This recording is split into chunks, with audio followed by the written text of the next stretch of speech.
Yard. Burdened with body parts, your fingernails packed with mud and chips of bone, you slink out of the graveyard. A kind of resurrection has taken place. And now you're back at the beginning here and can choose another course. And what I'd like to do is take you to the quilt.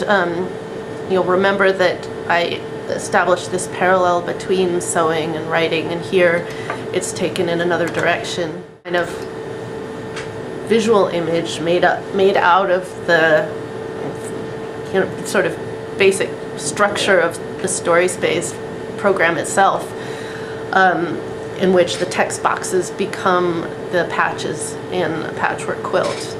And these sections, the texts that make it up are themselves patchworked. They're all made up of quotes from other sources, some from Mary Shelley, some from the Patchwork Girl of Oz, some bits from the StorySpace manual, pieces of theoretical works, histories, ads.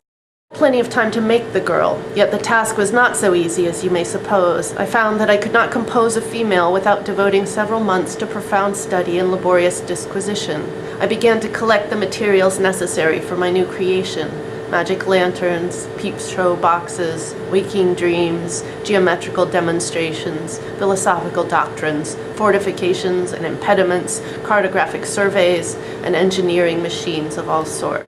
At first, I couldn't think what to make her of. I collected bones from charnel houses, paragraphs from Heart of Darkness, and disturbed with profane fingers the tremendous secrets of the human frame. But finally, in searching through a chest in a solitary chamber, or rather cell, at the top of the house, I came across a fabric of relations, an old patchwork quilt, which my grandmother once made when she was young. Around the quilt I became nervous to a most painful degree. The fall of a leaf startled me, and I shunned my fellow creatures as if I had been guilty of a crime. Wasn't writing the realm of the truth? Isn't the truth clear, distinct, and one? But I said to myself that the quilt would do nicely for the girl, for when she was brought to life she would not be proud or haughty, as the glass cat is, for such a dreadful mixture of colors would discourage her from trying to be dignified. I believed, as one should, in the principle of identity, of non-contradiction, of unity. All the people I caught myself being instead of me, my unnamables, my monsters, my hybrids, I exhorted them to silence.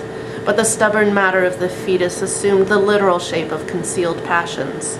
If mothers imprudently yearned for pears or grapes, then identical fancies coursed through the tiny body. These poor babies became like the things their mothers too ardently desired: blurry, several, simultaneous, impure. A hideous monster with calf's head and hoofs, or that other dreadful person, the girl who is all patches, emerged from unsuitable sights and mixed fantasies. Through art one could even breed misfits and transform them into a new species. Mosaic techniques of the maternal imagination, mistress of errors, aren't you the very demon of multiplicity? While a single space can contain a large amount of text, most authors will want to split large spaces into more manageable parts. Just add an unusual character where you want each writing space to end and choose Explode from the menu.